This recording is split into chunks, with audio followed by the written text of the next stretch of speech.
প্ৰিয় দৰ্শক আপোনালোকক এই অনুষ্ঠানলৈ মই আদৰণি জনাইছোঁ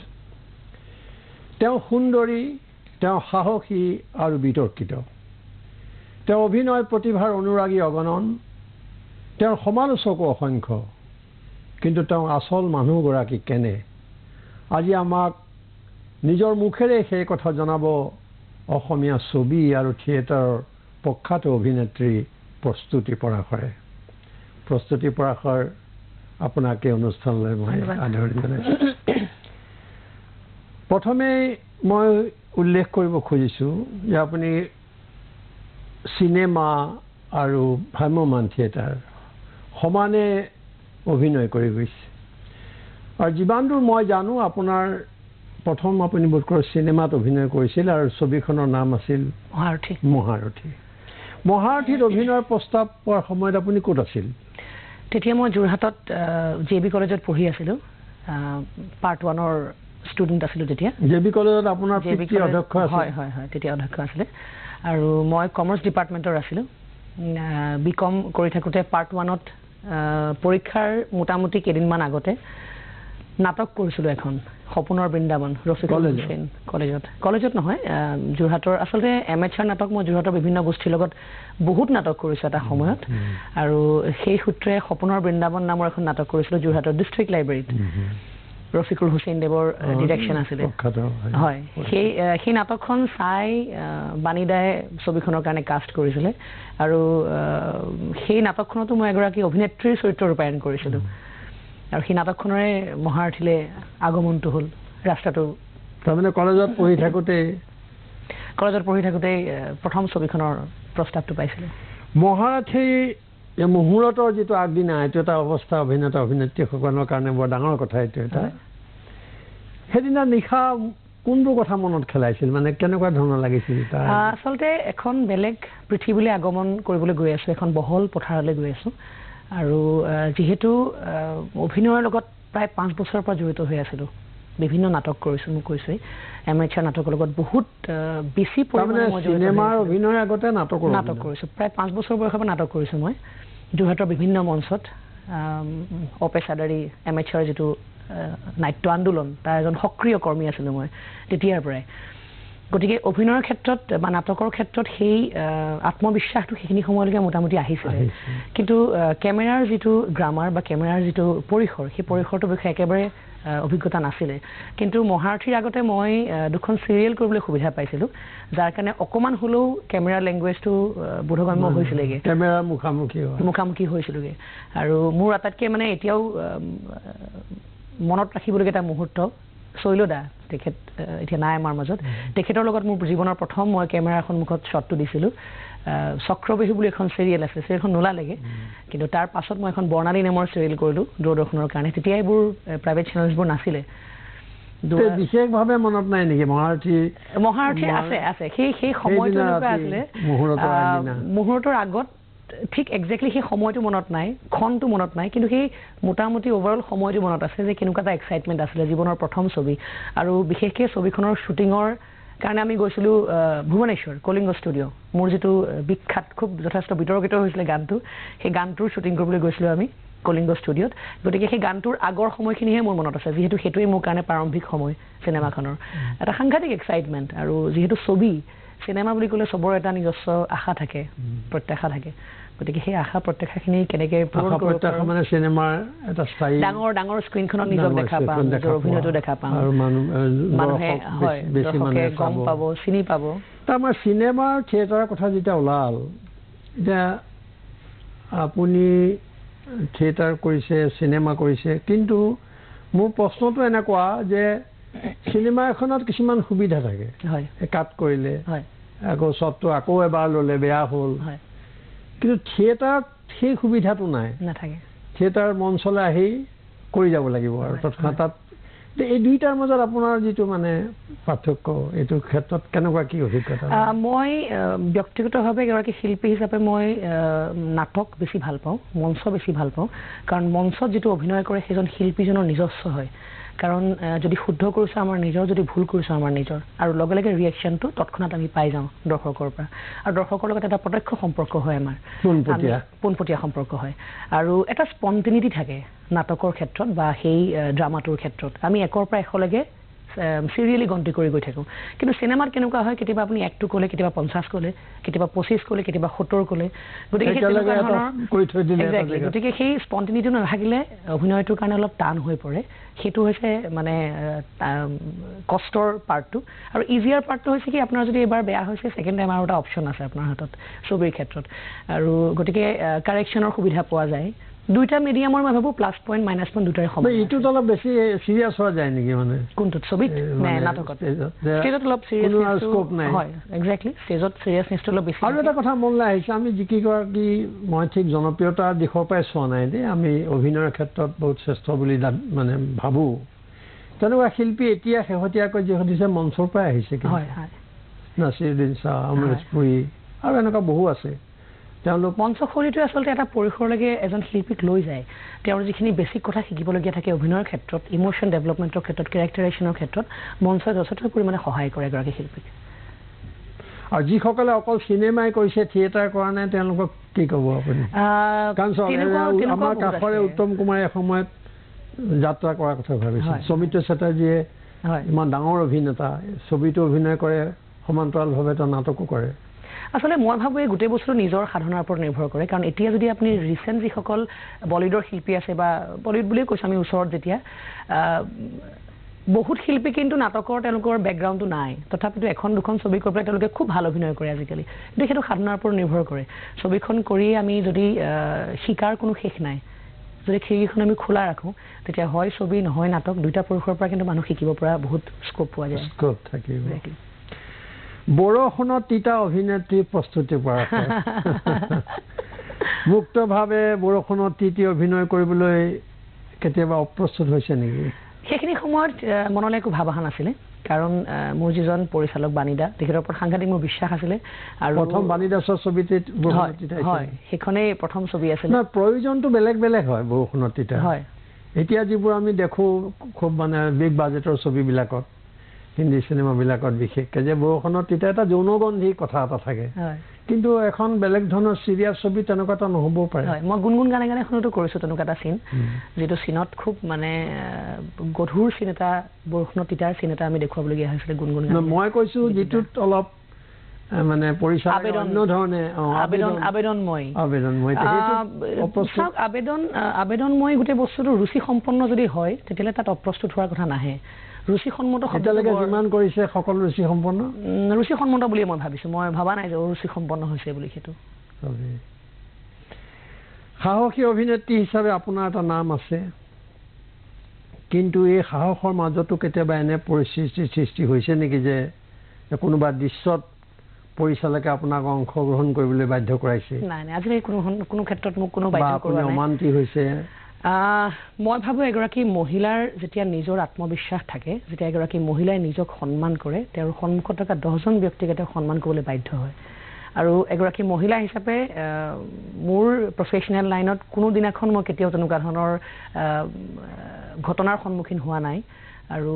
যিমানখিনি মই মোৰ ছবিৰ ক্ষেত্ৰত কৰিছোঁ, মই ছবিৰ ক্ষেত্ৰত আমাৰ প্ৰত্যেকৰে ভুল হয়, ভুলবোৰ কৰি কৰি আমি শিকোঁ।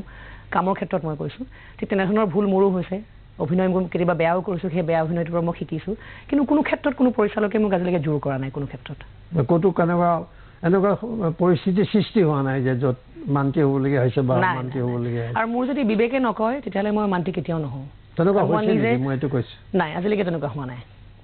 মাইক বিচাকে মোৰ সেই আত্মবিশ্বাসখিনিৰ কাৰণে মোৰ ওচৰলৈ তেনেকুৱা প্ৰস্তাৱ অহা নাই। এনেকুৱাতো হ'ব পাৰে যে চব মানি লৈছে আপুনি? নাই, কেতিয়াও লোৱা নাই আজিলৈকে। তেনেকুৱা পৰিস্থিতি হোৱাই নাই? কেতিয়াও হোৱা নাই। বলিউডত কাষ্টিং কাউচ বুলি এটা শব্দ আছে। অসমতো শুনা যায় যে বহু পৰিচালকে কোনো অভিনেত্ৰীক কিছুমান সস্তীয়া প্ৰস্তাৱ দিয়ে। কথাটো কিমান সঁচা? কথাটো কিমান সঁচা অসমৰ ক্ষেত্ৰত মই খুব ডাঠি পেলাই আপোনাক ক'ব নোৱাৰিম, কাৰণ মই অলপ আগতে যিহেতু ক'লোঁ, এগৰাকী শিল্পী হিচাপে মই কোনো দিনাখন আজিলৈকে তেনেকুৱা ধৰণৰ প্ৰস্তাৱৰ সন্মুখীন হোৱা নাই। সেইটো মই ভাবোঁ কাষ্টিং কাউচৰ ক্ষেত্ৰত যদি এগৰাকী শিল্পীয়ে সেই ঘটনাৰ মুখামুখি হয়, শিল্পীজনৰ নিজস্ব নেচাৰ, তেওঁৰ যিখিনি নিজক প্ৰেজেণ্ট কৰাৰ যিটো ষ্টাইল সেইটোৰ ওপৰতো নিৰ্ভৰ কৰে কিন্তু কাৰণ যদি এগৰাকী শিল্পীৰ নিজৰ আত্মবিশ্বাস থাকে কামৰ ক্ষেত্ৰত যদি আপোনাৰ সহ অভিনেত্ৰী বা এনেকুৱাতো খবৰ পায় আপোনালোকে মোৰ সহ অভিনেত্ৰী আজিলৈকে কোনেও দেখোন মোক কোৱা নাই যে এনেকুৱা ধৰণৰ অসমত এনেকুৱা চিটুৱেশ্যন আজিলৈকে হৈছে বুলি মই নাভাবোঁ যে অসমত সেইটো পৰিৱেশ এতিয়া আছে বা তেনেকুৱা পৰিৱেশ কেতিয়াবাও হৈছে মই নাভাবোঁ কিন্তু অসমত হৈছে বুলি কাৰণ সেইটো লেভেললৈকে অসমৰ মানুহখিনিৰ ক্ষেত্ৰত আমি আপোনালোকেতো প্ৰস্তাৱ অহাই নাই কাৰণ চাওক এতিয়া মই এটা প্ৰশ্নৰ আপোনালোকে প্ৰস্তাৱ অহাই নাই আপোনাৰ অহা নাই এই কথাটো অলপমান বিশ্বাস কৰিবলৈ টান পোৱা ধৰণৰ মই কিন্তু বিশ্বাস কৰোঁ কাৰণ মোৰ কাণত আজিলৈকে পৰা নাই কাৰণ এটা বস্তু হয় কি বলিউডত যেনেকৈ আৰ্টিষ্টসকলে ক'লা গ্লাছৰ ভিতৰত সদায় থাকে অসমত সেই পৰিৱেশটো এতিয়াও হোৱা নাই আমি প্ৰত্যেকজন শিল্পীয়ে ফুটপাথত বজাৰ কৰিবলগীয়া হয় মানুহৰ মাজতো সমাগমত আমি থাকিবলগীয়া হয় আমি এজন সমাজৰ মানুহে জীয়াই থাকিবলৈ আমি বাধ্য আৰু আমি তেনেকেই সুখী কিন্তু অসমৰ প্ৰত্যেকজন শিল্পী মই ভাবোঁ আৰু তাত তেওঁলোকৰ এটা সুকীয়া জীৱন একজেক্টলি সেই সুকীয়া জীৱনটোৰ কাৰণে কিছু কিছু ক্ষেত্ৰত তেওঁলোকে তেনেকুৱা ঘটনাৰ সন্মুখীন হ'ব পাৰে বুলি মই ভাবোঁ আমি আহিম আকৌ অন্যান্য প্ৰসংগলৈ এইখিনিতে লৈছোঁ এটা চমু বিৰতি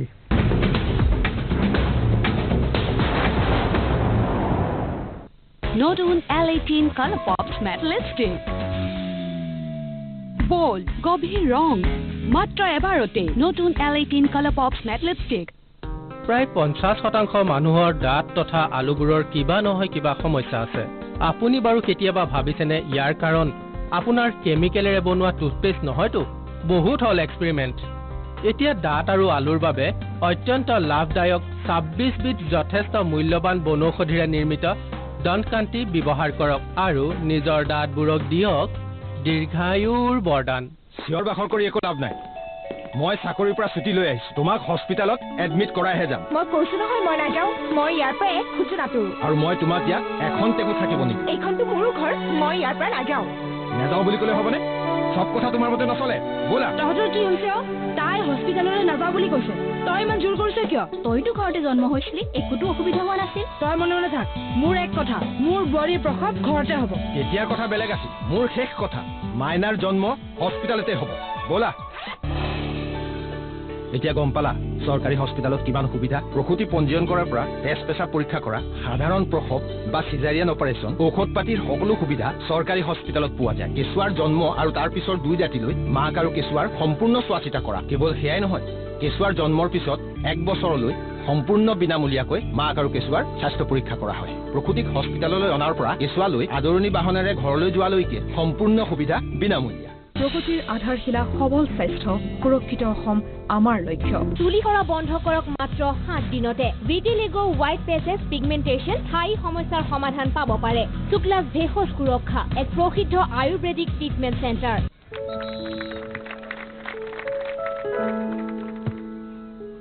সৰুৰে পৰা দেউতাই কৈছিল সকলো ক্ষেত্ৰত বেষ্ট হ'ব লাগে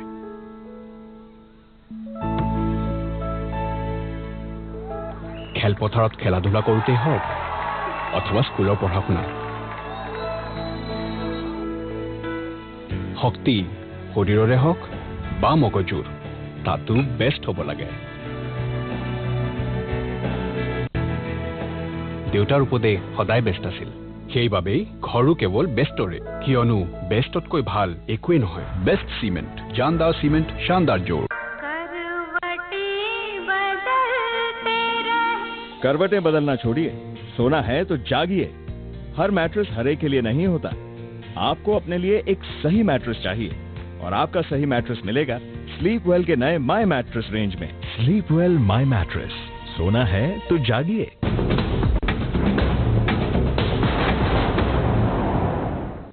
উভতি আহিছোঁ অনুষ্ঠানৰ মাজলৈ প্ৰস্তুতি আমি পাতি আছিলোঁ পৰিচালকৰ প্ৰস্তাৱ সম্পৰ্কে ঠিক আছে আপুনিতো এইটো অস্বীকাৰ কৰিছে যে তেনেকুৱা ধৰণৰ কোনো পৰিস্থিতিৰ মুখামুখি হোৱা নাই আৰু অন্যান্য কোনোবা হোৱা বুলিও শুনা নাই তো কোনো পৰিচালকে আপোনাৰ প্ৰেমৰ হাবুডুবু খোৱা বুলি শুনা যায় সেইটোত কি হ'ব এনেকুৱা কথা প্ৰচাৰ হয় সংবাদ মাধ্যমতো হয় এগৰাকী শিল্পীকটো বহুতেই ভাল এই অনুষ্ঠানত কিন্তু সকলোৱে সঁচা কথা কৈ যায় এগৰাকী শিল্পীকটো বহুতেই ভাল পায় যদি মোৰ ভিতৰত সেইখিনি ভাল পোৱা গুণ কিছুমান আছে মই ডেফিনেটলি ভালেই পাম মই পৰিচালক বুলি সুধিছোঁ এজন পৰিচালকে এগৰাকী শিল্পীক কেতিয়া পচন্দ কৰে যেতিয়া শিল্পীজনৰ পৰা পৰিচালকগৰাকীয়ে যিখিনি বিচাৰে অভিনয়ৰ ক্ষেত্ৰত আজি মই নিজে এগৰাকী পৰিচালক হিচাপে মই আত্মপ্ৰকাশ কৰিছোঁ আৰু সেই ক্ষেত্ৰত যদি এগৰাকী শিল্পীয়ে মই যিখিনি বিচাৰোঁ এগৰাকী পৰিচালক হিচাপে যদি দিব পাৰে সেইজন শিল্পীৰ প্ৰেমত ময়ো পৰিছোঁ কিন্তু সেইগৰাকী এজনী ছোৱালীও হ'ব পাৰে এজন ল'ৰাও হ'ব পাৰে শিল্পীজনৰ প্ৰেমত পৰে আৰু শিল্পীজনৰ প্ৰেমত পৰাটো বেয়া কথা নহয় মই নাভাবোঁ কোনোবা পৰিচালকৰ পৰা আহিছে প্ৰস্তাৱ প্ৰেমৰ প্ৰস্তাৱ আহিছে বুলি মই নকওঁ কিন্তু অনুৰাগ থাকে মানুহৰ সেই অনুৰাগটো ময়ো পজিটিভ পইণ্ট বুলি মই ভাবোঁ কোনোবা সহ অভিনেতাৰ পৰা না আজিলৈকে তেনেকুৱা প্ৰস্তাৱ জীৱনটো এনেকুৱা হৈ গৈছেনে যে কোনো সহ অভিনেতাৰ প্ৰেমৰ প্ৰস্তাৱ নাই প্ৰেমৰ পৰিচালকৰ এই প্ৰস্তুতিৰ পৰা ইমান সুন্দৰী প্ৰস্তাৱ দিবলৈ চাগে সাহস কৰা নাই আজিলৈকে কাৰণ মই এগৰাকী শিল্পী হিচাপে যথেষ্ট বন্ধুত্বসুলভ হিচাপে প্ৰস্তাৱৰতো বহুত ধৰণ থাকে সাহসটো আৰু তাৰ কাৰণে নালাগে যদি আপুনি যিটো প্ৰস্তাৱৰ কথা কৈছে সেইটো প্ৰস্তাৱ অহা নাই কিন্তু অসমীয়া ফিল্ম ইণ্ডাষ্ট্ৰীত অভিনয়ৰ একাগ্ৰতা কষ্ট সহিষ্ণুতাত আপোনাৰ এটা নাম আছে ধন্যবাদ আপুনি অভিনয় কৰা কোনটো চৰিত্ৰ আপোনাৰ অভিনয় জীৱনৰ আটাইতকৈ চেলেঞ্জিং চৰিত্ৰ আছিল মানে ছবিৰ ক্ষেত্ৰতে নাটকৰ ক্ষেত্ৰত ছবিৰ ক্ষেত্ৰত নাটকৰ ক্ষেত্ৰত প্ৰথমতে ছবি এটা চৰিত্ৰ বুলি মই নকওঁ ছবিৰ ক্ষেত্ৰত কেইবাটাও কম বেছি পৰিমাণে ভাল লগা চৰিত্ৰ আছে চেলেঞ্জিং চৰিত্ৰ আছে কিন্তু মই ভাবোঁ ৰামধেনুত যিটো চৰিত্ৰ ৰূপায়ণ কৰিছিলোঁ সেই চৰিত্ৰটো মোৰ কাৰণে অলপ বেছি চেলেঞ্জিং আছিলে এইটো কাৰণেই ৰামধেনুৰ আগত ছবিখন কৰিছিলোঁ সুৰেন্দ্ৰৰ পুতেক সেইখন ছবিত যতীন বৰাৰ লগত মই পেয়াৰ্ড আছিলোঁ ৰামধেনুত মই তেখেতৰ বায়েকৰ চৰিত্ৰ এটা ৰূপায়ণ কৰিছোঁ ডেফিনেটলি মোৰ ফালে বহুত কুৱেশ্যনছ আহিছিলে কেতিয়াবা মানুহে অলপ তাচ্ছিল্যৰ সুৰতো কৈছিলেগৈ যে এসময়ত হিৰোইন হৈ থকাৰ পিছত আজি বায়েকৰ চৰিত্ৰ ৰূপায়ণ ভয় কৰেতো সেইকাৰণে কৈছোঁ যে এইটো চেলেঞ্জিং মোৰ কাৰণে সেই ক্ষেত্ৰতো আছিলে আৰু মই যথেষ্ট মানে শকতাবত আছিলোঁ সেইখিনি সময়ত মোৰ ছোৱালীৰ 5 মাহ সময় জন্ম হোৱাৰ পাছত সেই চৰিত্ৰটো মোৰ কাৰণে সাংঘাতিক চেলেঞ্জিং আছিলে আৰু সেই চৰিত্ৰটোৰ কাৰণে মই মুনীন বৰুৱা আংকলক সদায় ধন্যবাদ জনাব লাগিব কাৰণ তেখেতে সেই ইমান ষ্ট্ৰং এটা চৰিত্ৰৰ কাৰণে মোক কাষ্ট কৰিলে আৰু মই ভাবোঁ ছবিৰ জীৱনৰ এটা ডাঙৰ টাৰ্ণিং পইণ্ট সদায় কাৰণে ৰৈ যাব ৰামধেনুৰ চৰিত্ৰটো বহু অভিনেতাৰ লগত অভিনয় কৰিলে আপুনি আপোনাৰ পচন্দৰ জুটি হিচাপে আপুনি কাক হেৰি কৰে মানে এটা জুটি থাকেতো পচন্দ বুলি ক'বলৈ গ'লে আমি যেতিয়া এজন অভিনেতাক আমি যেতিয়া এজন শিল্পীৰ লগত বহুত কাম একেলগে কৰোঁ সেইজন অভিনেতা আমাৰ পচন্দৰ হৈয়ে যায় ঠিক তেনেধৰণে ছবিৰ ক্ষেত্ৰত মই বেছিভাগ যদি মোৰ 3/4 ছবি বুলি কওঁ 4/3% ছবি কিন্তু মই যতীন বৰাৰ লগত গতিকে তেখেতৰ লগত এটা ৰেপো ক্ৰিয়েট হয় ছবিৰ ক্ষেত্ৰত আৰু দৰ্শকৰ ফালৰ পৰা এটা মানে এটা গ্ৰহণ কৰিলে যেনেকৈ উত্তম সুচিত্ৰা বা এনেকুৱা বহুত আছে আৰু যতীন বৰাৰ লগৰ জুটিটো সদায় এটা ক্লিক কৰে বুলি মানুহে কয় আৰু নিজৰ এটা পচন্দ থাকে তেখেতেও নাটকৰ পৰা অহা মোৰ নাটকৰ পৰা অহা গতিকে ভাইবছবোৰ ক'ৰবাত মিলে অভিনয়টো আমাৰ কাৰণে ইজিয়াৰ হৈ যায় মোৰ ক্ষেত্ৰত ইজিয়াৰ হৈ যায় তেখেতৰ লগত অভিনয় কৰিবলৈ যাওঁতে ছবিৰ ক্ষেত্ৰত সম্ভৱ ছবিখনৰ নাম আছিল গুণগুণ গানে গানে মহানগৰী এটা প্ৰেক্ষাগৃহত এই ছবিখন চলি থাকোঁতে যিটো খবৰ মই মানে পাইছোঁ আৰু যে এটা হিন্দী ছবি মানে হিন্দী লবিৰ হেঁচাত হঠাৎ এই ছবিখন উঠাই দিয়া হ'ল আমি ধৰ্ণা দিছিলোঁ সেইকাৰণে কৈছোঁ যে ইমান দৰ্শকৰ বিপুল সঁহাৰি থকাৰ পিছতো ছবিখনৰ প্ৰতি ছবিখন চলোৱা নহ'ল আপোনাৰ ঘটনাটো মনত আছে নিশ্চয় আছে পুলিচনা হলৰ সন্মুখত আমি ধৰ্ণা দিছিলোঁ মোৰ এতিয়াও মনত আছে তাতকৈ ডাঙৰ কথা যে পোষ্টাৰ আপুনি হাতেৰে নিজে ফালি পেলাইছিল হিন্দী ছবিৰ অলপ ক'ব নেকি যে কি পৰিস্থিতি হৈছিল সেইটো পৰিস্থিতি আচলতে খুব অসহনীয় পৰিস্থিতি এটা আৰু সেইটো পৰিস্থিতি আজিও চলি আছে কিন্তু এতিয়াও চলি আছে এতিয়াও মই নচলে বুলি নকওঁ কাৰণ এই ক্ষেত্ৰত মই ভাবোঁ চাউথত যেনেকৈ বলিউডৰ ছবি নাচায় চাউথ ইণ্ডিয়ান মানুহে তেওঁলোকে নিজৰ আঞ্চলিক ছবিৰ প্ৰতি সাংঘাতিক তেওঁলোকৰ আগ্ৰহ আৰু আটাইতকৈ বেছি প্ৰাধান্য দিয়ে আঞ্চলিক ছবিত ঠিক তেনেধৰণে আমি যদি কাষৰ আমাৰ বেংগল ইণ্ডাষ্ট্ৰীত চাওঁ তেওঁলোকেও সেইটো যথেষ্ট পৰিমাণে মেইনটেইন কৰে কিন্তু অসমত কিয় নহয় তেতিয়াহ'লে আমাৰ ভাল ছবিৰ অভাৱ নে দৰ্শকৰ মানসিকতাৰ অভাৱ সেইটো ডাঙৰ এটা প্ৰশ্ন আমাৰ ক্ষেত্ৰত আজি এখন অসমীয়া ছবি এতিয়া আমি বেক টু বেক যদি চাওঁ কেইবাখন অসমীয়া ছবি ৰিলিজ হৈছে কিন্তু তাৰ লগত যেতিয়া এখন হিন্দী চিনেমা আহি যায় অসমীয়া ছবিখন থৰক বৰক হৈ যায়গৈ আজি ৰিচেণ্ট মোৰ এখন ছবি পাগলি নামৰ এখন ছবি ৰিলিজ হৈছিলে এসপ্তাহ মাত্ৰ সময় পালে তাকো হল কিছু হলত ভাল শ্ব' মোক নিদিলে যেটো বহুত দিন হৈ আছে তাৰ কাৰণে আন্দোলন হৈ আছে মই ভাবোঁ এই ক্ষেত্ৰত কিন্তু কৰণীয় চবৰে আছে কৰণীয় আমাৰ যিসকলে আমি চিনেমা নিৰ্মাণ কৰি আছোঁ তেওঁলোকৰো আছে, কৰণীয় কিন্তু যিসকলে ছবি চাবলৈ আহে তেওঁলোকৰো আছে, আৰু কৰণীয় যিসকলে ছবি চলায় তেওঁলোকৰো আছে। কিন্তু গতিকে এটা উদ্যোগক জীয়াই ৰাখিবৰ কাৰণে অকল আমাৰ এই বিষয়ে আছে প্ৰশ্ন আহিম। ছবি জগতৰ প্ৰতিষ্ঠিত অভিনেত্ৰী হোৱাৰ পিছতো আপুনি ভ্ৰাম্যমাণ জগতলৈ আহিল। এই ভ্ৰাম্যমাণ থিয়েটাৰলৈ অহাৰ কথা কিয় ভাবিলে? ভ্ৰাম্যমাণৰ অফাৰটো আচলতে বহুত আগৰ পৰাই আহিছিলে মোৰ, যিহেতু মই এগৰাকী নাটকৰ শিল্পী। গতিকে ভ্ৰাম্যমাণত যেতিয়া মই মহাৰথী বোধহয় কৰাই নাই তেতিয়াৰ সময়ৰ পৰা ভ্ৰাম্যমাণৰ অফাৰ আহিছিলে মোলৈ। তেতিয়া গ্ৰহণ কৰিবলৈ অকণ অসুবিধা হৈছিলে, পঢ়া শুনা আছিলে, যিহেতু পঢ়া মোৰ কমপ্লিট হোৱা নাছিলে। আৰু তাৰ বাণিজ্য কিয় পঢ়িছিলে? বাণিজ্য মোৰ দেউতা বাণিজ্য বিভাগৰ, গতিকে সৰুৰ পৰা সেই ডেবিট ক্ৰেডিট শব্দকেইটা কাণত সৰুৰ পৰা বাজি আছিলে। মানে কিবা হোম বুলি নহয়, হোম বুলি এটা আছিলে আশা মোৰ আছিলে, মোৰ দেউতাৰ আছিলে বিশেষকে। তেখেতে চাৰ্টাৰ্ড একাউণ্টেঞ্চি পঢ়োৱাৰ খুব ইচ্ছা আছিলে মোক, কিন্তু দুৰ্ভাগ্যবশতঃ নে সৌভাগ্যবশতঃ মই নাজানো, সেইটো নহ'লেগৈ মোৰ। আপোনাৰ অভিনয় জীৱনক লৈ দেউতা সুখী? যথেষ্ট সুখী। আৰু এতিয়া দেউতাই বহুত অনুষ্ঠানত নিজেই স্বীকাৰ কৰে যে এগৰাকী সন্তানৰ পৰিচয়েৰে যেতিয়া এজন পিতৃ চিনাকি দিব পৰা অৱস্থাত হয় তাতকৈ ডাঙৰ গৌৰৱ একো নাই। আৰু মই ভাবোঁ মোৰ কাৰণে সেইটোৱে ডাঙৰ আশীৰ্বাদ। আৰু ভ্ৰাম্যমাণলৈ অহা কথাটো পাতি ভ্ৰাম্যমাণলৈ অহা কথাটো 2005-06 বৰ্ষত শকুন্তলা থিয়েটাৰত মোক অফাৰ আহিছিলে। তেতিয়া মই 2004 বৰ্ষত মোৰ বিবাহ পাশত আবদ্ধ হৈছোঁ মই। আৰু স্বামীৰ ফালৰ পৰাও স্বামীৰ পৰিয়ালৰ ফালৰ পৰা সাংঘাতিক এটা মই ছাপোৰ্ট ছিষ্টেম যথেষ্ট পৰিমাণে পাইছিলোঁ। আৰু সেইখিনি সময়ত এতিয়া থিয়েটাৰত যোৱাটো অলপ ইজিয়াৰ হৈ গ'ল, সেইখিনি সময়ত থিয়েটাৰ যোৱাটো বৰ বেছি সহজ নাছিলে কিন্তু, কাৰণ ছবিও কৰি আছোঁ, ছবি মোটামুটি তেতিয়া অকণমান মন্থৰ গতি এটা হৈছেগৈ। আৰু কিন্তু স্বামীয়ে মোক যথেষ্ট এনকাৰেজ কৰিছিলে যে তেতিয়া ভ্ৰাম্যমাণ থিয়েটাৰ খুব চলে। ভ্ৰাম্যমাণ থিয়েটাৰ চলি আছে তেতিয়া। কিহে আকৰ্ষণ কৰিলে, কোনটো দিশে? ভ্ৰাম্যমাণক আকৰ্ষণ কৰিছিলে টকা পইচাৰ দিশে, বিত্তীয় দিশে? নাই, তেতিয়াতো টকা পইচাৰ খুব বেছি কথা নাহে, তেতিয়া মোক মঞ্চখনেই বেছি টানিছিলে। আৰু যিহেতু এটা প্ৰফেচনেল মিডিয়াম, আৰু সেই প্ৰফেচনেল মিডিয়ামটোত এটা এক্সপিৰিয়েঞ্চ কৰাৰ হেঁপাহ বহুত আগৰ পৰা আছিলে মোৰ, যিহেতু নাটকৰ শিল্পী মই, মঞ্চৰ শিল্পী। গতিকে সেই মঞ্চখনৰ অভিজ্ঞতাটো ল'বলৈ বৰ ইচ্ছা আছিলে। ঠিক তেনেধৰণে মই গৈছিলোঁ ভ্ৰাম্যমাণৰ মঞ্চখনলৈ। আৰু তেতিয়া মই প্ৰথম বছৰৰ পৰাই দৰ্শকৰ ইমান বেছি সঁহাৰি পালোঁ, ইমান বেছি মৰম পালোঁ। প্ৰথম ভ্ৰাম্যমাণ থিয়েটাৰ কোনখন? শকুন্তলা থিয়েটাৰ। শকুন্তলা। তাৰপাছত চাইমেলটেনিয়াছলি মই 4 বছৰ থাকি গ'লোঁ ভ্ৰাম্যমাণৰ মঞ্চত। কিন্তু থাকিলেও অকল সেই দৰ্শকৰ মৰম, সেই ষ্টেজটোৰ প্ৰতি যিটো স্পৃহা থাকে মানুহৰ, এটা সাংঘাতিক আকৰ্ষণ আছে মঞ্চখনৰ। কিন্তু অলপমান কষ্টকৰ হয়তো। যথেষ্ট কষ্টকৰ, যথেষ্ট পৰিমাণে কষ্টকৰ। আজি মই নিজে স্বীকাৰ কৰোঁ আপোনাৰ আগত, মই যিখিনি চৰিত্ৰ ৰূপায়ণ কৰি আছোঁ, মই এগৰাকী পুৰুষতকৈ কোনো গুণে কম কাম কৰা নাই এখন নাটকত। ক'ৰবাত কোনোবা এটা পইণ্ট অফ টাইমত মই পুৰুষতকৈ বেছিয়ে কষ্ট কৰিছোঁ, কিন্তু এগৰাকী মহিলা। কিছুমান ঠাইলৈ যোৱা, থকা, এই ধৰণৰ সমস্যা বহুত পৰিমাণৰ এডজাষ্টেবিলিটিৰ প্ৰয়োজন হয়। তো আপোনাৰ স্বামী এগৰাকী চৰকাৰী চাকৰিয়াল হয়, এতিয়া ওলালে যিহেতু আপোনাৰ বিয়াৰ কথা, আপোনালোকৰ এটি কন্যা সন্তান আছে। তাৰপিছত আপুনি ভ্ৰাম্যমাণ অভিনয়ত ঘূৰি ফুৰে, আজি এঠাইত কাইলৈ এঠাইত, এটা ব্যস্ততাপূৰ্ণ জীৱন, এইটো কেনেকৈ সম্ভৱ হৈছে, কেনেকৈ মিলাইছে? মিলাইছোঁ মানে চাওক, আজি যদি মানুহৰ স্পৃহা থাকে, আন্তৰিকতা থাকে, সময়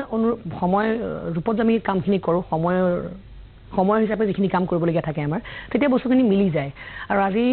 থিয়েটাৰত এতিয়া ৰাস্তা পদূলি ভাল হৈছে, গতিকে আমি মেক্সিমাম ঘৰৰ পৰাই অহা যোৱা কৰোঁ। কিন্তু এটা পাৰ্টিকুলাৰ সময় আমি ঘৰৰ পৰা আঁতৰি থাকিবলগীয়া হয়। ছাপ'জ ইভিনিং সময়টো মই ঘৰত দিব নোৱাৰোঁ, কেতিয়া মোৰ ছোৱালীজনীক মই দিব নোৱাৰোঁ। কিন্তু যিখিনি সময় মই ঘৰত থাকোঁ, টু দ্য এক্সটেণ্ট পচিবল মই তাইক দিবলৈ চেষ্টা কৰোঁ। এগৰাকী মাক হিচাপে যিখিনি মোৰ দায়িত্ব, যিখিনি মোৰ আন্তৰিকতা, তাইক দিবলৈ চেষ্টা কৰোঁ। সেইকাৰণে ক'ৰবাত সেই বস্তুটো মিলি আছে। বাহিৰত থাকিলে মনত পৰে, ডেফিনেটলি মনত পৰিব। এগৰাকী মাতৃ হিচাপে নিজৰ অশান্তি হয় যেতিয়া নাটক কৰি থাকোঁ। এতিয়া মানে সুবিধা হৈছে নেকি, এতিয়া অলপ মানে যে ক'লে যে আপুনি যে ওচৰত ৰাস্তা পদূলি ভাল হোৱাৰ কাৰণে? ডেফিনেটলি সুবিধা হৈছে। আজি এতিয়া মই এই বছৰে মই আপোনাক কৈছোঁ, মই মোটামুটি আগষ্টৰ পৰা থিয়েটাৰ ষ্টাৰ্ট কৰিলোঁ। আজিলৈকে মই এটা পেণ্ডত থাকিবলগীয়া হোৱা নাই, মই মোটামুটি অহা যোৱাই কৰি আছোঁ, ঘৰৰ পৰাই অহা যোৱা কৰি আছোঁ। গতিকে সেইটো আমাৰ কাৰণে সুবিধাও হৈছে। আগতে ৰাস্তা পদূলি ইমান ভাল নাছিলে, তেতিয়া আমি থাকিবলগীয়া দূৰলৈ গুচি যায়। তেতিয়া দূৰলৈ গুচি যাওঁতে মই ছোৱালী জন্ম হোৱাৰ পিছত যেতিয়া গৈছোঁ থিয়েটাৰত, তেতিয়া মোটামুটি ৰাস্তা পদূলি ভাল হৈছেই আৰু। গতিকে সেইটো সমস্যা হোৱা নাছিলে। তেতিয়া অসুবিধা এটা সৃষ্টি হয়, 2-3 মাহৰ কাৰণে এটা ছেটবেক হয়। আৰু শিল্পীসকলক যিখিনি এডজাষ্টেবিলিটি ভগৱানে দিয়ে, আৰু মই ভাবোঁ শিল্পীসকলক তেনেকৈ পৰিয়ালকো দিয়ে নেকি। মোৰ ছোৱালীজনীও তেনেকৈ এডজাষ্ট কৰি আছে, তাই কোনো তেনেকৈ আপত্তি নকৰে। আমি আহিম আকৌ অন্যান্য প্ৰসংগলৈ, এইখিনিতে লৈছোঁ এটা চমু বিৰতি।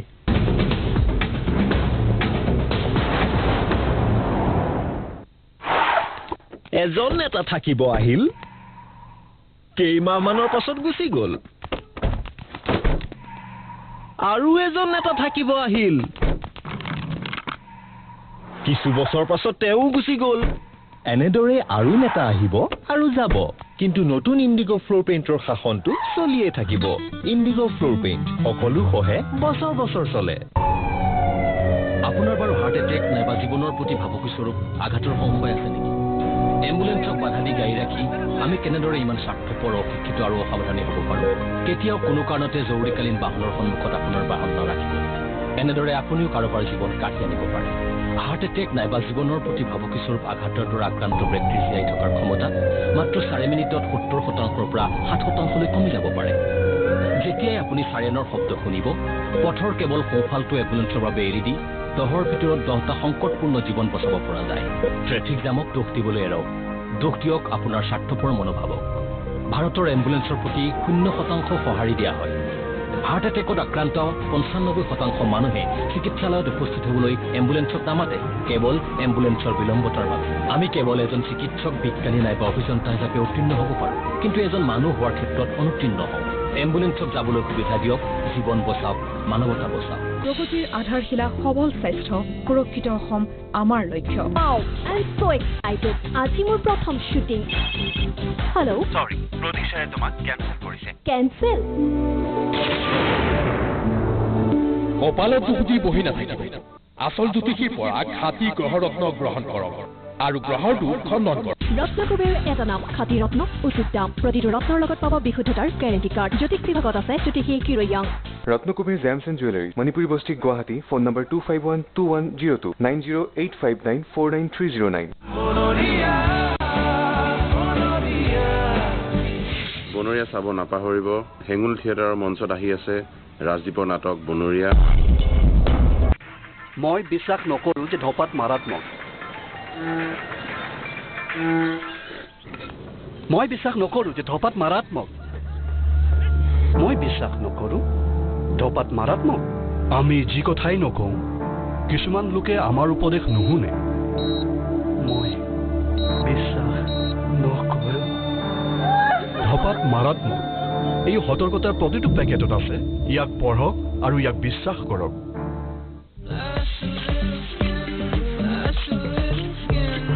Gioni S6s and S6 Pro with selfie flash. Phone in slide. Gioni.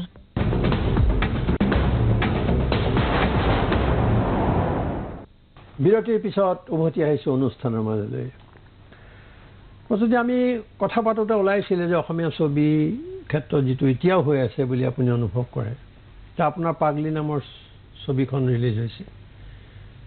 আৰু সমান্তৰালভাৱে আমি দেখিছোঁ যে ভাইমনত আপোনাৰ মা কালীয়ে যথেষ্ট আলোড়ন সৃষ্টি কৰিছে এই দুইখন মানে এখন ছবি আৰু আনখন নাটক এই বিষয়ে চৰিত্ৰৰ বিষয়ে অকণমান ক'ব নেকি দুইখনেই এটা খুব ষ্ট্ৰং নাৰীকেন্দ্ৰিক মানে কাহিনী চিনেমাৰ ক্ষেত্ৰত পাগলি নাটকৰ ক্ষেত্ৰত মা কালী আৰু মই মানে ঈশ্বৰৰ ওচৰত ধন্যবাদ জনাওঁ যে মোৰ ওচৰলৈ যিকেইটা চৰিত্ৰ আহে এগৰাকী নাৰীক খুব শক্তিশালী ৰূপত প্ৰেজেণ্ট কৰোৱাৰ ক্ষেত্ৰত মোৰ মানে সুবিধাটো পাওঁ আৰু মই বিশ্বাস কৰোঁ এগৰাকী নাৰী হিচাপে মই খুব গৌৰৱ অনুভৱ কৰোঁ আৰু ভগৱানৰ ওচৰত মই ধন্যবাদ জনাওঁ যে মোক এগৰাকী নাৰী হিচাপে জন্ম দিলে তেখেতে কাৰণ নাৰীৰ ভিতৰত যিখিনি শক্তি থাকে মানসিক শক্তি বোধহয় সেইখিনি নাৰী হৈ জন্ম লোৱাৰ আক্ষেপ নাই একেবাৰে আক্ষেপ নাই মই সাংঘাতিক গৌৰৱ অনুভৱ কৰোঁ আৰু মোৰ যদি অহা 100টা জন্ম মই পাওঁ 100টা জন্ম যাতে মোক ভগৱানে নাৰী হিচাপে জন্ম দিয়ে আৰু মই আগতেও আপোনাক কৈছিলোঁ যে এগৰাকী নাৰীৰ সন্মান এগৰাকী নাৰীৰ আত্মবিশ্বাস এগৰাকী নাৰীৰ মানসিক শক্তি সম্পূৰ্ণৰূপে নিজৰ ওপৰত নিৰ্ভৰ কৰে গতিকে মই মোৰ চৰিত্ৰকেইটাই যদি মই এগৰাকী নাৰীক মানসিকভাৱে শক্তি দিব পাৰোঁ মানে সেইটো কোনটো বেছি অলপ দুটা চৰিত্ৰই সাংঘাতিক কষ্ট দুটা চৰিত্ৰতে আছে আৰু দুটা চৰিত্ৰই এগৰাকী নাৰীৰ জীৱনৰ যিখিনি যুদ্ধ অতিক্ৰম কৰি অন্যায়ৰ প্ৰতিবাদ কৰি এগৰাকী নাৰীয়ে নিজক যেতিয়া সমাজৰ আগত প্ৰতিষ্ঠা কৰে সেই যুদ্ধখন দেখুওৱা হৈছে পাগলিত চিনেমাৰ ৰূপত মা কালীত নাটকৰ ৰূপত আৰু মা কালী হৈছে যৌতুকৰ ওপৰত যৌতুক ডাইনী হত্যা তেনেকুৱা বহুত ধৰণৰ বস্তু আমি সাঙুৰি লৈছোঁ এগৰাকী নাৰী এজনী খুব সাধাৰণ এজনী ছোৱালীয়ে কেতিয়া অসাধাৰণ ৰূপ ল'বলগীয়া হয় এগৰাকী নাৰী সময়ে সময়ে মা কালীও হ'বলগীয়া হয় এগৰাকী নাৰী সৰস্বতীও হয় লক্ষীও হয় মা কালীও হয় সেই মা কালীৰ ৰূপটো যাতে নাৰীৰ ক্ষেত্ৰত নাহক কেতিয়াও মানে সমাজৰ এটলিষ্ট সেই সময়খিনি কেতিয়াও নাহক যিটো সময়ে যিটো পৰিৱেশে এগৰাকী নাৰীক সৰস্বতী লক্ষীৰ পৰা মা কালীলৈ ৰূপান্তৰিত কৰে গতিকে এই নাটকখন কৰি বিশেষকৈ মই এটা ক্ষেত্ৰত খুব মানে ছেটিছফেকশ্যন এটা পাওঁ যে বহুত মহিলা মোৰ ওচৰলৈ আহে নাটকখন চাই উঠি এটা কথাই কয় যে আমি নিজৰ ভিতৰত এম্পাৱাৰ্ড ফিল কৰিছোঁ আমি নিজৰ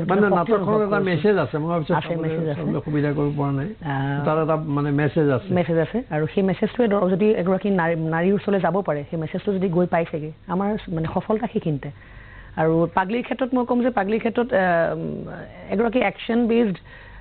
হিৰইনৰ কেৰেক্টাৰ এটা প্লে কৰিবলৈ সুবিধা পাইছোঁ আৰু যিহেতু অসমত একশ্যন ধৰ্মী চিনেমা নহয় আৰু সদায় পুৰুষ কেন্দ্ৰিক কাহিনীয়ে চলি থাকে তাৰ বিপৰীতে নাৰী কেন্দ্ৰিক কাহিনী এটা হৈছে তাতে একশ্যন কৰিবলৈ সুবিধা পাইছোঁ চিনেমাৰ ক্ষেত্ৰত গতিকে মই সাংঘাতিক দুইটা কেৰেক্টাৰ লৈ সাংঘাতিক এক্সাইটেড আৰু প্ৰতিবাদৰ কথাটো ওলালে অভিনয়ৰ মাধ্যমেৰে চৰিত্ৰটোৰ মাধ্যমেৰে এটা প্ৰতিবাদত চামিল হৈছে আপুনি কিন্তু সামাজিক আমাৰ বহুত সমস্যা থাকে মানুহে প্ৰতিবাদৰ পথ বিচাৰি নাপায় কেতিয়াবা বা প্ৰতিবাদতে ব্যস্ত থাকিবলগীয়া হয় আপুনি কেতিয়াবা অনুভৱ কৰে নেকি যে আপুনি এই সাংস্কৃতিক পৰিমণ্ডলটোৰ পৰা ওলাই আহিও আপোনাৰ কিবা এটা কৰণীয় বা কৰিবলৈ মন যায় নেকি আছে মোৰ বহুত কৰণীয় আছে মই নিজে এগৰাকী নাৰী হিচাপে অনুভৱ কৰোঁ আৰু যিসকল নাৰীয়ে নিজৰ আত্মবিশ্বাসৰ অভাৱত ভুগি আছে যিসকল নাৰীয়ে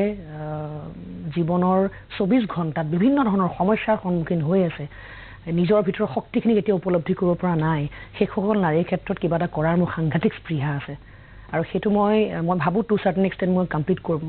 ফুলফিল কৰিবলৈ সুবিধা পাইছোঁ মোৰ চৰিত্ৰখিনিৰ যোগেদি আৰু এগৰাকী নাৰীক সবলীকৰণ কৰাৰ ক্ষেত্ৰত মই যি কৰিব লাগে মই তাকে কৰিবলৈ সাজু আছোঁ এতিয়া ডাইনী হত্যাৰ ক্ষেত্ৰতো আপোনালোকে এটা ডাঙৰ ভূমিকা পালন কৰিব আমি এই নাটকখনৰ যোগেদিও বহুত কৰিছোঁ আৰু বিভিন্ন অনুষ্ঠানত যেতিয়া মই যাওঁ তেতিয়াও মই বিভিন্ন অনুষ্ঠানত মোৰ কথাৰে বা মোৰ অভিনয়েৰে মই ক'বলৈ চেষ্টা কৰোঁ যে সমাজত যিখিনি বস্তু চলি আছে এতিয়া ডাইনী হত্যাকে আদি কৰি যৌতুকৰ কথাটো আমি প্ৰত্যক্ষভাৱে নাই কিন্তু পৰোক্ষভাৱে যৌতুকৰ পৰিভূত আমাৰ সমাজত আছে কিন্তু এতিয়া আহিছে আৰু এই যে আমি সচৰাচৰ আমি মধ্যবিত্ত পৰিয়ালবোৰ দেখোঁ যে মান ধৰা কাপোৰৰ পৰা আৰম্ভ কৰি ফাৰ্নিচাৰ দিয়াৰ পৰা আৰম্ভ কৰি নিদিলে বেয়া পাব নোখোজে কিন্তু নিদিলে বেয়া পাব সেইটো জানো এক প্ৰকাৰে যৌতুক নহয় সেই সমস্যাটোৰ জানো সন্মুখীন সেই ছোৱালীজনী কেতিয়াবা হ'বলগীয়া নহয় কেতিয়াবা এটা কথাও শুনিবলগীয়া হয় ঘৰখনত গৈ গতিকে মই ভাবোঁ নাৰীসকলে নিজৰ আত্মবিশ্বাসটো ডেভেলপ কৰাৰ ক্ষেত্ৰত আৰু ছেল্ফ ডিফেন্স যিটো কয় ছেল্ফ ডিফেন্সটো এগৰাকী নাৰীৰ কাৰণে আজিৰ যুগত সাংঘাতিক গুৰুত্বপূৰ্ণ কথা কিন্তু এই দিশত চিন্তা চৰ্চা হৈছে হয় তো আপুনি তেতিয়াহ'লে ৰাজনীতিলৈ অহাৰ কথা কেতিয়াবা ভাবিছে নেকি মানে এইটো বাৰু এই প্ৰশ্নটো উত্তৰ দিয়ক যে ৰাজনীতিলৈ অহাৰ কথা এতিয়ালৈকে ভবা নাই কাৰণ মোৰ যিমানসকল সহকৰ্মী আছিলে মেক্সিমাম সহকৰ্মীয়ে ৰাজনীতিত যোগদান মই এইটোৱে সুধিব খুজিছিলোঁ দ্বিতীয় প্ৰশ্ন যে বহু অভিনেতা দেখা যায় যে ৰাজনৈতিক যেতিয়া এটা পথ পৰিৱৰ্তন হয় তৎক্ষণাৎ অভিনেতা অভিনেত্ৰী বা শিল্পীসকলৰ মাজতো এটা হুলস্থুল হয় বহুতে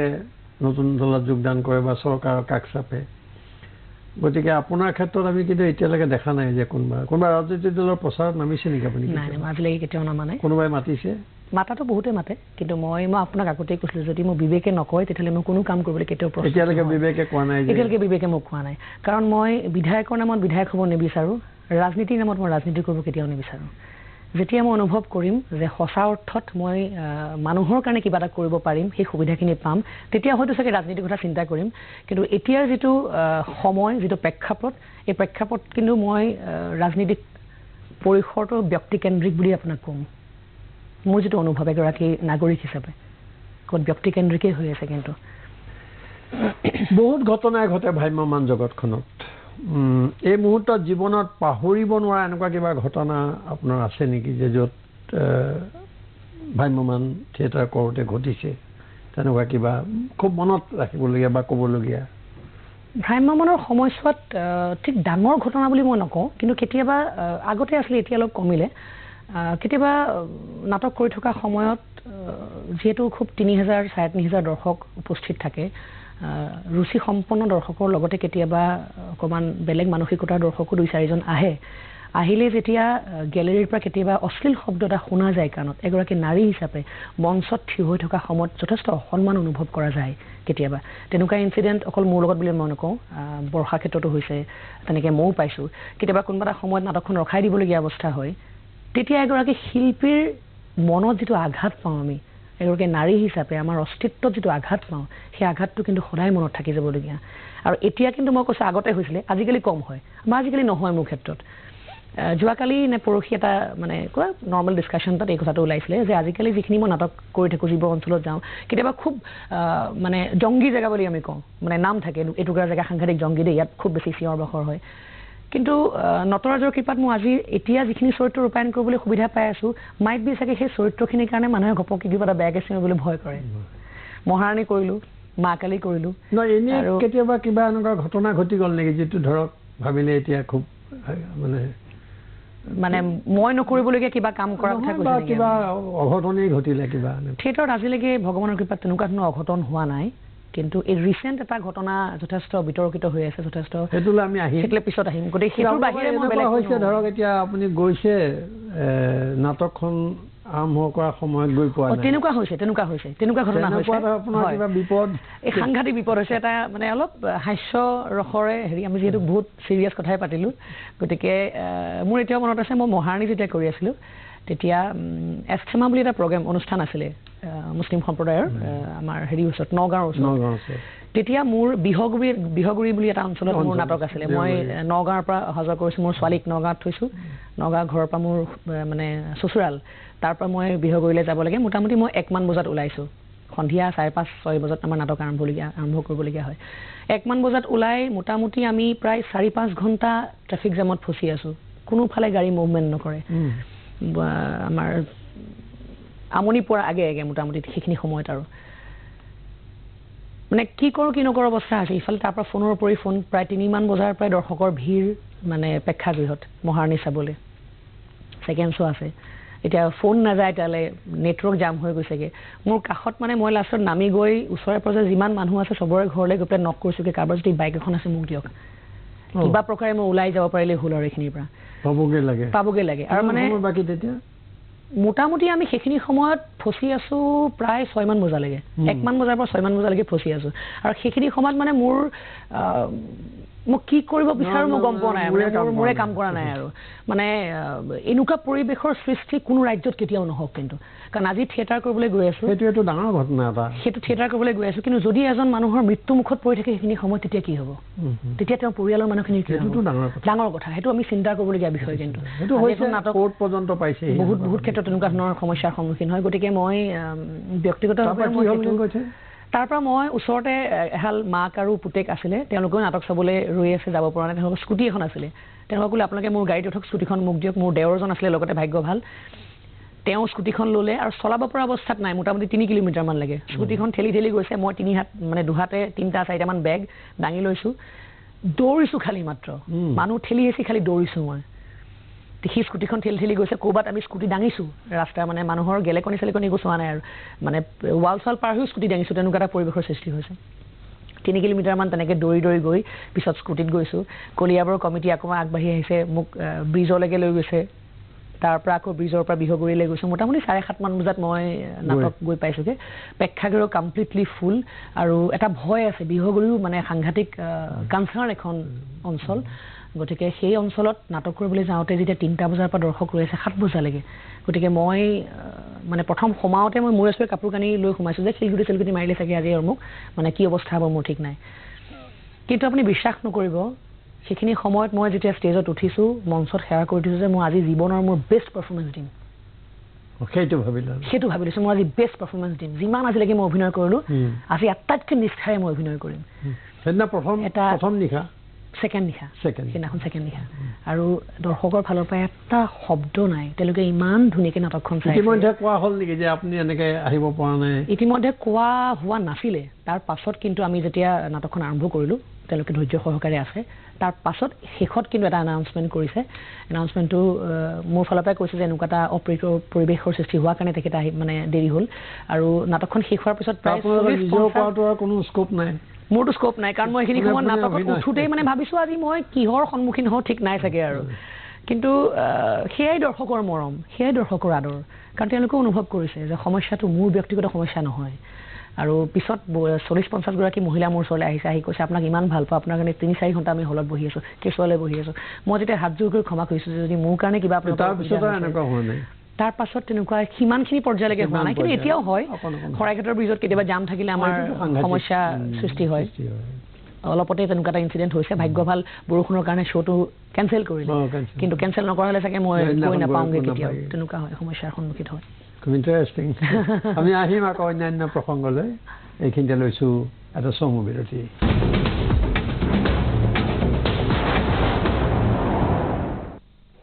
লোৱা ই ক'ত গ'ল ৰিকি আইতা এয়া লোৱা তোমাৰ 10 টকা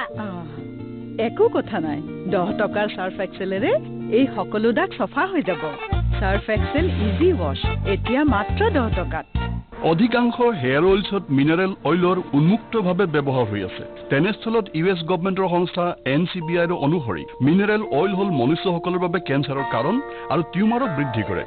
সেয়েহে 21 বিধ বনৌষধিৰে আমি তৈয়াৰ কৰিছো মিনাৰেল অইল ৰহিত কেশকান্তি হেয়াৰ অইল যাৰ দ্বাৰা চুলিৰ গুৰিবোৰে লাভ কৰে প্ৰাকৃতিক পুষ্টি আৰু চুলিবোৰে লাভ কৰে দীৰ্ঘায়ুৰ বাবে বৰদান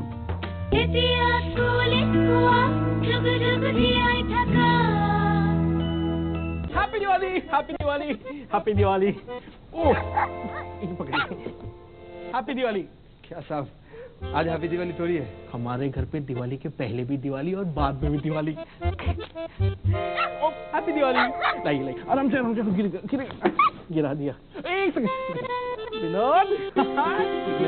वीडियोकॉन D2H लाया है खुशियों की दिवाली ऑफर बुक कीजिए वीडियोकॉन D2H कनेक्शन लीजिए कोई भी मंथली प्लान और फ्री अपडेट पाइए तुरंत उसके एक ऊपर के प्लान पर 60 दिन के लिए to book a new connection give a missed call on 8010333333 Videocon D2H চুলি সৰা বন্ধ কৰক মাত্ৰ 7 দিনতে ভিটিলিগো হোৱাইট পেচেছ পিগমেণ্টেশ্যন স্থায়ী সমস্যাৰ সমাধান পাব পাৰে শুক্লাছ ভেষজ সুৰক্ষা এক প্ৰসিদ্ধ Ayurvedic treatment centre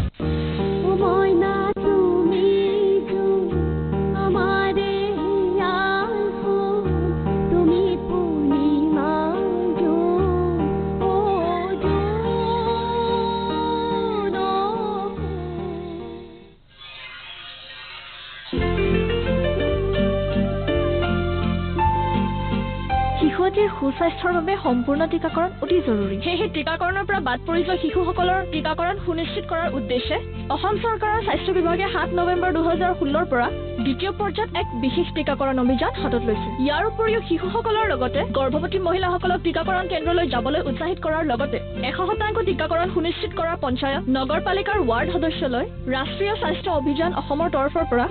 gold star ward member স্বীকৃতি প্ৰদান কৰা হ'ব আহক আমি সকলোৱে মিলি এই অভিযান সফল কৰি তুলো প্ৰগতিৰ আধাৰশিলা সবল স্বাস্থ্য সুৰক্ষিত অসম আমাৰ লক্ষ্য मर्तन जी हाँ बोलिए बच्चा जी आपकी एक फिल्म मर्द थी ना हाँ जी मर्द वही होता है ना जो गुंडे को उठा उठा के पटकता है उन्हें फेंकता है अरे नहीं यार मर्द वो होता है जो परिवार की रक्षा कर सके उन्हें सुरक्षित रख सके वो मर्द होता है अच्छा सुरक्षित रख सके हाँ वो देखो वहाँ और जो लोटा लेके खुले में शौच करे ओ पहलवान जी कहा भैया खुले में शौच करना कोई मर्दानगी का काम नहीं होता है इससे तो सिर्फ बीमारियां फैलती हैं अरे घर के अंदर शौचालय बनाइए वहाँ शौच कीजिए अपने पूरे परिवार को बीमारियों से बचाइए और अब तो स्वच्छ भारत अभियान के अंतर्गत भारत सरकार भी घर के अंदर शौच बनाने के लिए मदद कर रही है तो आप भी घर में शौचालय बनाइए खुद भी जाइए परिवार को भी उसमें ले जाइए और जब बच्चा समझ सकता है तो आप भी समझ जाइए वरना उठा के पटक देंगे आपको बोले दे रहा है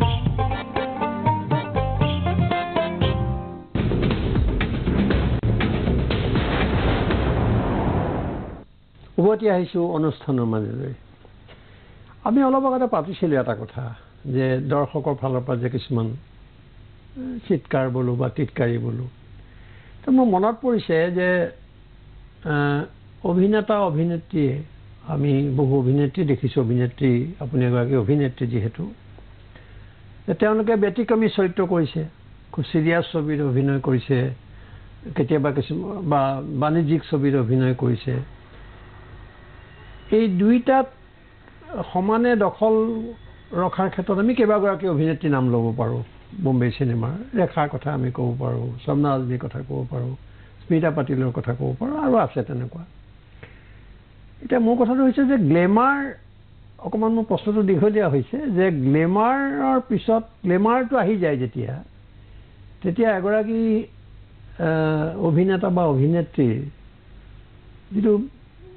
মৌলিক যিটো প্ৰতিভা তাত ক্ষতিগ্ৰস্ত হয় নেকি মানে গ্লেমাৰে কিন্তু বহু ক্ষেত্ৰত বহুতক ক্ষতিও কৰে কিছুমান সাইকোফেন্সৰ সৃষ্টি হয় তাৰ মাজত সোমাই পৰে আপুনি যেনেকৈ কৈছে যে আমাৰ অসমীয়া ছবি এতিয়া আপোনালোকে বজাৰ কৰিবলৈ ওলাই যাবলগীয়া হয় এতিয়া ঠিক পৰিস্থিতি সকলোৰে ক্ষেত্ৰত তেনেকুৱা নহয় এতিয়া মোৰ কথাটো হৈছে যে আপোনাৰ ধৰক এতিয়া এই যে কিছুমান দৃশ্য সেইবোৰ চাই আপুনি কৰিছে ধৰক ভাল পাই কৰিছে আপুনি একা অন্য ধৰণৰ চিৰিয়াছ ছবিও কৰিছে আপোনাক মই দেখিছোঁ যে আপুনি চিৰিয়াছ চৰিত্ৰ কৰিছে আপুনি এনেকুৱা চৰিত্ৰও কৰিছে তাহলে এই বস্তু আপুনি কেনেকৈ ল'ব এতিয়া আপুনি ক'লে অলপ যে আপোনাক দেখি তেনেকৈ ধৰক প্ৰতিক্ৰিয়া প্ৰকাশ কৰিলে দৰ্শকৰ ফালৰ পৰা আপুনি এইটো কোনটো দৃষ্টিকোণৰ পৰা ল'ব বস্তুটো আচলতে চৰিত্ৰ ক্ষেত্ৰত যদি আপুনি সেই চিঞৰ বাখৰ বা টিটকাৰটোৰ কথা ক'বলৈ যায় চৰিত্ৰ ক্ষেত্ৰত নহয় কিন্তু সেইটো কেতিয়াবা এনেকুৱাও হয় যদি আমি খুব চিৰিয়াছ চৰিত্ৰ এটা ৰূপায়ণ কৰি আছোঁ তেতিয়াহে কিন্তু সেই টিটকাৰটো গেলেৰীৰ পৰা আহে চিৰিয়াছ চৰিত্ৰটো আহে চিৰিয়াছ চৰিত্ৰটো আহে সেইটো কিয় আহে সেইটো মই ক'লোৱে যে ৰুচিসম্পন্ন মানুহৰ লগতে কেতিয়াবা অৰুচিসম্পন্ন মানুহো আহে আৰু কাৰণ থিয়েটাৰ যেতিয়া চাবলৈ আহে দৰ্শকে এটা ভাল মানসিকতালৈ আহে বুলি আমি বিশ্বাস কৰোঁ আৰু হয়ো ভাল মানসিকতালৈ আহে আৰু ভ্ৰাম্যমান থিয়েটাৰ হৈছে অসমীয়া দৰ্শকৰ হৃদস্পন্দন স্বৰূপ তাৰ মাজত যেতিয়া 100 জনৰ মাজত এজন ক'ৰবাত বেয়া মানুহ থাকিব পাৰে আৰু সেই এজন বেয়া মানুহে গোটেই পৰিৱেশটো নষ্ট কৰি পেলায় আৰু আপুনি যিটো গ্লেমাৰ শব্দৰ কথা ক'লে মই মোৰ ব্যক্তিগতভাৱে গ্লেমাৰটো কিন্তু মই যিখিনি কেপাচিটি মানুহৰ সেই কেপাচিটিটোকহে মই গ্লেমাৰ বুলি ক'ম অভিনয়ৰ যিখিনি সক্ষমতা সেই সক্ষমতাখিনিকহে মই গ্লেমাৰ বুলি ক'ম কিন্তু গ্লেমাৰৰ অৰ্থ আমি নিজকে খুব সুন্দৰভাৱে প্ৰেজেণ্ট কৰাটোৱে নহয় গ্লেমাৰৰ অৰ্থ মই ভাবোঁ যে এগৰাকী শিল্পীয়ে চৰিত্ৰটোক যিখিনি দিব লাগে যদি সেই চৰিত্ৰটোক দিয়ে তেতিয়াহ'লে সেই শিল্পীগৰাকী গ্লেমাৰাছ হয় আজি স্মিতা পাটিলৰ নাম ক'লে স্মিতা পাটিল কিন্তু বাণিজ্যিকভাৱে খুব গ্লেমাৰাছ শিল্পী নাছিলে তেওঁ দেখাত খুব সুন্দৰী নাছিলে কিন্তু তেওঁৰ অভিনয়টো গ্লেমাৰাছ এতিয়া ঠিক তেনেধৰণে কথাটো এনেকৈ ক'ব খুজিছোঁ যে গ্লেমাৰ এটা যেতিয়া আহি যায় শিল্পী এগৰাকী বা অন্য মানুহ অলপ বিচ্ছিন্ন হৈ পৰে মই আপোনাৰ ক্ষেত্ৰত বুলি মই কোৱা নাই যিটো সাধাৰণতে হয় বাস্তৱত হয় হয় আৰু বহু সময়ত আমি এনেকুৱা মই নাম ক'ব খোজা নাই অলপ প্ৰশ্নটো দীঘলীয়া হ'ব যে তেওঁলোকে এটা সোমাই যায় এটা পৰিসৰত বৃত্তৰ ভিতৰত সোমাই পেলাই তো যিমান প্ৰতিভা বিকাশ হ'ব লাগিছিলে সিমান নহয়গৈ তাৰমানে তেনেকুৱা কথা কিন্তু আছে সেইটো নিজৰ ওপৰত নিৰ্ভৰ বহু চিত্ৰ সমালোচকেও এনেকুৱা কথাবোৰ সেইটো নিজৰ ওপৰত নিৰ্ভৰ কৰিব কাৰণ আল্টিমেটলি আমি যিয়ে নকৰোঁ কিয় আমি শিল্পী হওঁ আমি এজন ডক্টৰ হওঁ এজন ইঞ্জিনিয়াৰ হওঁ সকলোৰে ঊৰ্ধত আমি এজন মানুহ তো আপোনাৰ এই যে মই এইটো মোৰ কাৰণে অলপ নতুন কথা হ'ল মই ভাবিছিলোঁ আপোনাৰ পোচাক দেখি বা আপোনাৰ মানে আপোনাৰ অভিনয় দেখি হয়তো কোনোবাই চিঞৰিছে তেতিয়া কেনেকুৱা লাগে মই আজিলৈকে মোৰ পোচাক দেখি মোৰ অভিনয় দেখি চিঞৰা নাই কিন্তু যেতিয়া সেই টিটকাৰবোৰ হয় তেতিয়া কিন্তু সেই সাংঘাতিক মানে সৰল এটা চৰিত্ৰ যেতিয়া ৰূপায়ণ কৰি থাকোঁ তেতিয়াহে কিন্তু কেতিয়াবা সেই টিটকাৰটো আহে এতিয়া আপুনি যে ক'লে হৃদস্পন্দন ভ্ৰাম্যমান থিয়েটাৰ এটা ডাঙৰ অসমত এটা ইণ্ডাষ্ট্ৰী বুলিয়ে ক'ব পাৰি কিন্তু যিসকলে ৰতন লহকৰৰ মই এটা সাক্ষাৎকাৰ লৈছিলোঁ একে তেওঁ আক্ষেপ কৰিছিলে কিন্তু যে ক'ত আছে এতিয়া নাট্যকাৰ নাটকৰ অভাৱটো হয় সেইটো চবেই ক'ব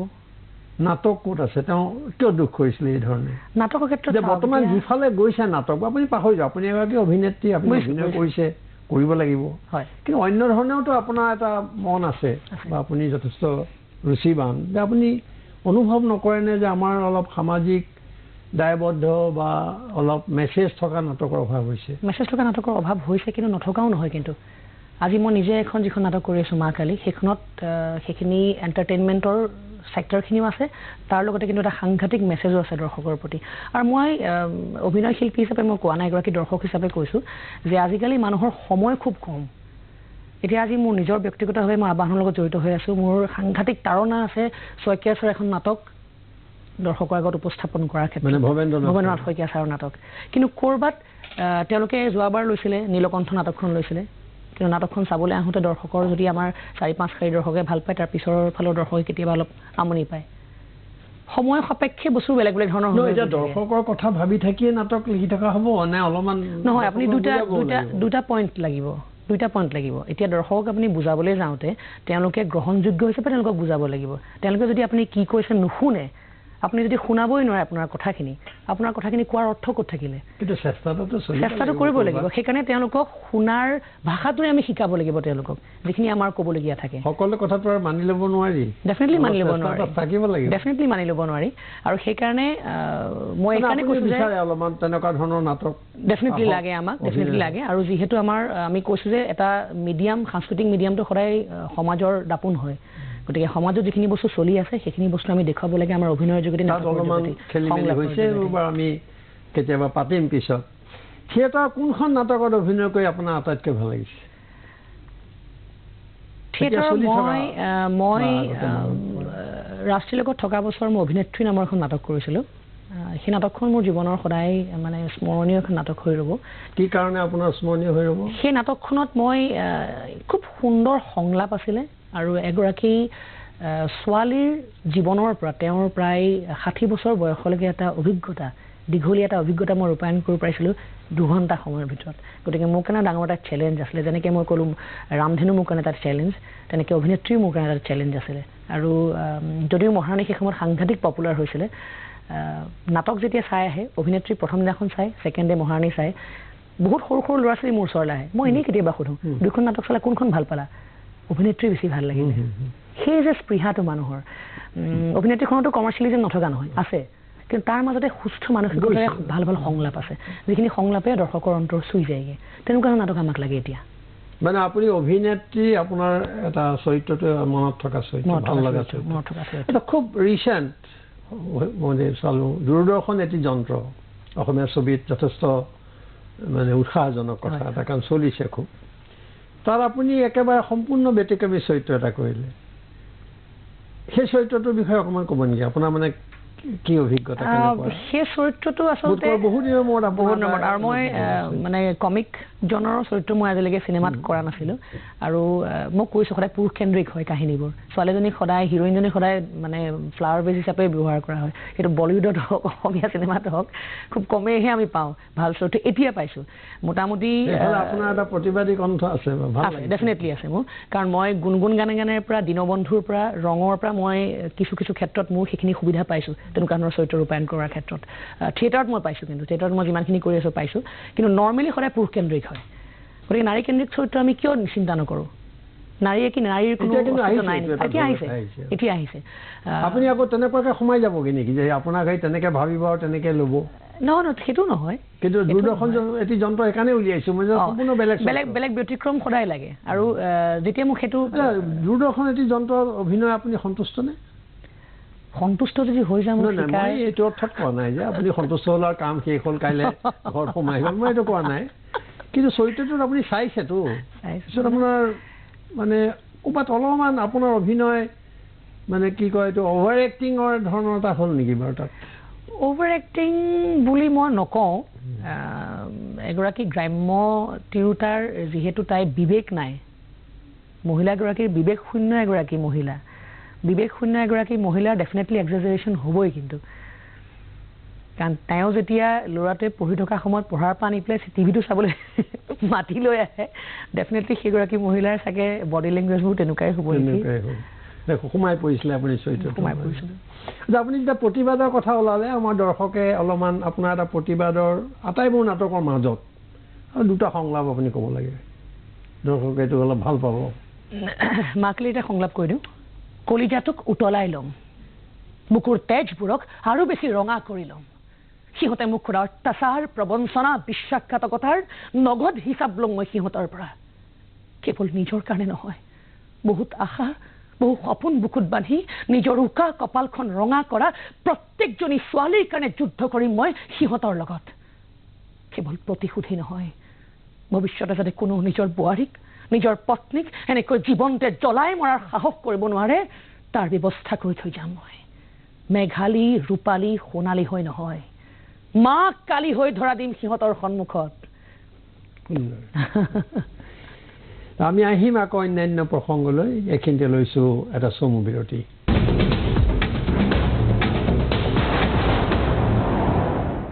সকলো ঠিক আছিল আমাৰ ল'ৰালৈ ইয়াতকৈ ভাল সম্বন্ধৰ নাপাওঁ আৰু যৌতুক কৈ দিলো যৌতুকত আমাক একো নালাগে আৰে তিনিজনী ছোৱালীক যৌতুক দিয়াৰ পিছত এতিয়া লোৱাৰ সময় আহিলত মনে মনে থাকিল মা মই যৌতুক নলওঁ আৰু মই নিজে সক্ষম যি লাগে মই নিজে ক্ৰয় কৰিব পাৰোঁ ছোৱালীৰ মা হৈও মই পাহৰি গলো যে মোৰ হ'বলগীয়া বোৱাৰীও কাৰোবাৰ ছোৱালী নালাগে আমাক যৌতুক যৌতুক দিয়া আৰু যৌতুক লোৱা আইনগতভাৱে অপৰাধ আহিছে মানুহ গৈছে মানুহ এনেদৰেই জনতাৰ মিছিল দীঘলীয়া হৈ গৈ আছে বিস্ফোৰিত হৈছে জনসংখ্যা সংকুচিত হৈছে জীৱন জীৱিকা আশ্ৰয় আৰু অনেক সুখী হ'বলৈ মানুহ দৌৰিয়ে আছে আমাৰ হাতত সম্বল তেনেই সীমিত এজনৰ সম্বলকে যেন ভগাই লৈছো হাজাৰজনে